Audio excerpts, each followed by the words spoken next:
Hey guys, what's happening? This is Talamasca bringing to you my first ever audio commentary as a WCR staff member. Because of this audio commentary is copyrighted 2006 by WCReplays.com, meaning that you fellows can't take it, steal it, mess with it, trade it, buy it, sell it, collect it, trade it. I already said trade it. I don't care. Just leave it alone. Listen to it for your enjoyment only. So, without further ado, I'd like you guys to get the replay paused at the 1 minute mark. We're going to get started very shortly, and I guess I'll give you a little background of myself and this game. My name is Talamasca. I've been a member of the site for a year and a few months, and I've been making commentaries for like close to 6 months, for quite some time.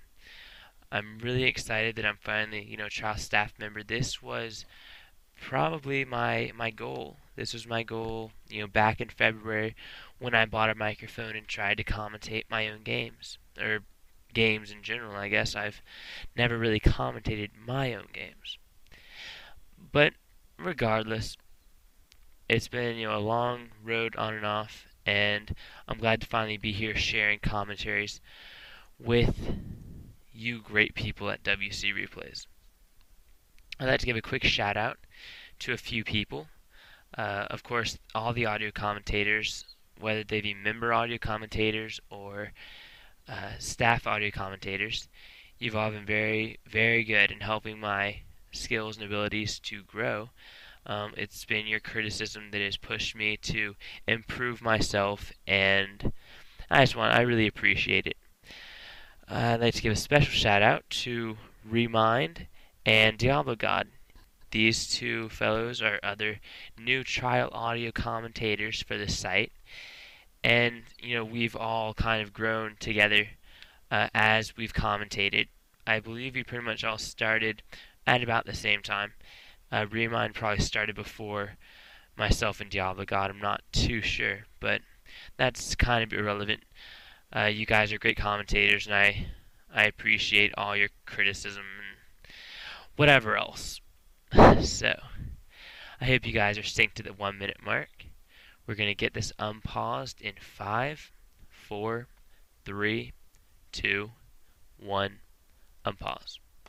Ready to work. So, I'm looking at Shriek's base right now. He's dark green. He's the human player. What he's done, or what he's planning to do, or what he's doing right now, using 2 peasants to build his second farm, his altar, and his barracks. Ready to work. This allows him to complete all these buildings faster than typically possible. For instance, the altar. This is probably the most important of the buildings that he's built more quickly. I timed it, and typically the altar finishes at right about the 1 minute mark. Now, Shriek's altar finished at the 50-second mark, which means that his Archmage is going to come out a full 10 seconds faster, a full 10 seconds more quickly. And this is very big and very important, as I will show you later. The speed-built barracks enables him to get his second footman much, much faster, and the second footman will be able to help him creep this camp out. This is pretty much the entire goal of the speed building of the altar and barracks, being able to creep out his first camp, the Goblin Laboratory, as quickly as possible. And he'll do that very well. He's of course a great player, and he's got this down to a science. It's remarkable how well he's timed this and whatever else. You'll see the Demon Hunter, Gray, is running up to the top, and he's maybe 100 yards away from Shriek, and the camp's already been crept out. Had the Archmages in the barracks not been trained or built as quickly, the Demon Hunter would have been arrived at the creep camp, I guess before the creep camp was finished out, and he'd be able to steal a few peasant kills, maybe kill an Archmage, maybe kill a water elemental or two, and definitely kill a few peasants or footmen. So, this was of course denied to him by the speed building. and Ready he's to being work. chased away. Job's done. This isn't that great for Shriek, and of course he runs away. The idea, or what Shriek wants to do, is creep out another Our forces camp are under very, attack. very quickly. This camp is going to be in the top right-hand corner, this expansion spot with Ready the for action. Ogre Magi, the Soul Ogre Magi. Ready to So work. he's building a lumber mill. This is going to be a great help to him, as it will allow him to not only collect lumber faster, if he so chooses, to Job's done. harvest lumber from that side of his base. More importantly, it allows him to produce guard Job's towers. done. And everyone knows that guard towers are so much fun for Ready for every race to play against, including Mirror, whatever else. Guard towers really are what enable human to do a lot of the things they do. In a similar way, Moonwells enable Night Elf to do a lot of things they do, whatever else. And I'll talk about towers later. It's very difficult being a human commentator because I don't know how to address towers. On one hand, I see their validity and why human players use them. On the other hand, I recognize that it's very irritating to play against. So what's happened is the Archmage has almost gotten level 2, almost finished creeping out this camp.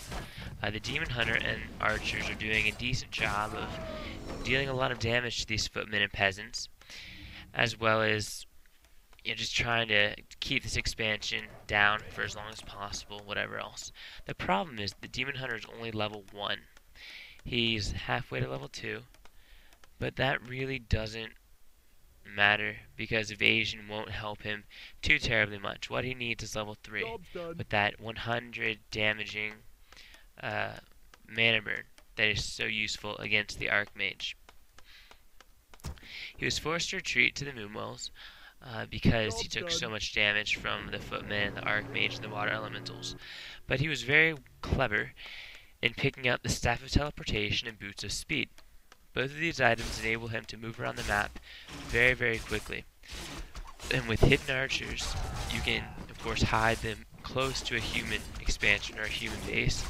Use the Staff of Teleportation, and you can go immediately from your base to their base in a matter of seconds.